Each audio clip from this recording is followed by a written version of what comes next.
Hi everyone, সবাই কেমন আছো? আশা করি সবাই খুব ভালো আছো। তোমাদের সবাইকে আমার আরও একটা নতুন ভিডিওতে স্বাগত। ডিসেম্বর মাস পড়ে গেছে, শীত বেশ জাঁকিয়ে পড়েছে, তাই সবাই ঘুরতে যাচ্ছে, তাহলে আমি কেন বাদ যাই?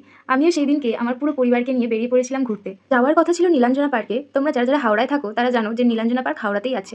তো আমি কোনোদিনও যাইনি, যাওয়ার ইচ্ছে ছিল ওখানেই, কিন্তু কিছু কারণবশত সেখানে গিয়ে দেখি নীলাঞ্জনা পার্ক বন্ধ। মন খারাপ নিয়ে বাড়ি ফেরার থেকে আমরা চারদিকটা একটু ঘুরেই দেখছিলাম। তারপরে সেখানে আশেপাশের লোককে জিজ্ঞেস করাতে তারা বলে যে এখানে আরও একটা পার্ক আছে, যার নাম গ্রামীণ পার্ক। তারপর আমরা ঠিক করলাম সেই গ্রামীণ পার্কেই গিয়ে একটু ঘুরে আসবো। গ্রামীণ পার্কে যেতে গিয়ে আমাদের হালাত খারাপ হয়ে গিয়েছিল। তো আমরা যেন মনে হচ্ছিল পুরো একটা গ্রামে ঢুকে পড়েছি, মানে ওই এলাকাটা পুরোপুরি গ্রাম। তবে হাওড়াতে এরকম একটা গ্রাম্য এলাকায় গিয়ে বেশ ভালোই লাগছিল। চারিদিকে ক্ষেত, সবুজ গাছপালায় ঘেরা, তার মাঝখান দিয়ে এরকম সরু রাস্তা।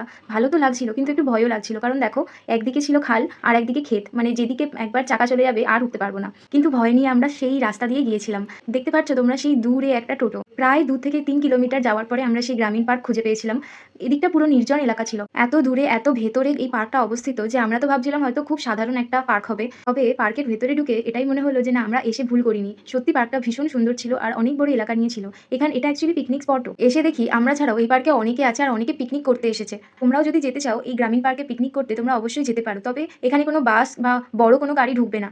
আমাদের মেন রোডে গাড়ি রেখে তবেই যেতে হবে, তাই এখানে বাইক কিংবা ছোট কোনো গাড়িকে নিয়ে যাওয়াটাই বেটার অপশন। চলো তোমাদের আমি এই পার্কটা একটু ঘুরিয়ে দেখাই। পার্কটা সত্যি ভেতর থেকে ভীষণ সুন্দর ছিল। এখানে বোটিং করার অপশনও ছিল, আর ওইদিকে একটা পার্ক মতো আছে, বাচ্চারা এখানে খেলতে পারবে। শুধু বাচ্চারা কেন, বড়রাও ওখানে দোলনা চড়তে পারবে। আমরা পৌঁছেই একটু ঘোরাঘুরি করেই লাঞ্চটা সেরে ফেলেছিলাম, কারণ অনেক দুপুর হয়ে গিয়েছিল, খিদেও খুব পেয়েছিল।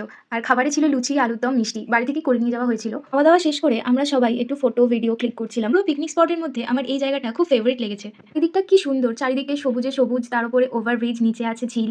ভীষণ সুন্দর লাগছিল জায়গাটা আমার। তোমরা প্লিজ আমার মুখটা একটু ইগনোর করো, বিকজ আমার মুখে ভীষণ পরিমাণে পিম্পলস বেরিয়েছে।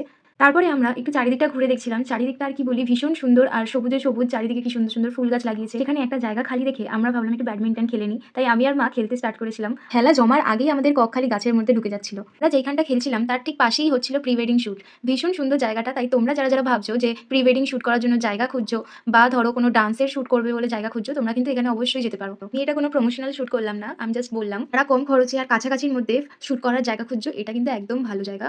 যাই হোক, আমরা খেলাধুলা করে আমরা বেরিয়ে পড়েছিলাম বাড়ির উদ্দেশ্যে, কারণ অনেকটা রাস্তা বাড়ি ফিরতে হবে।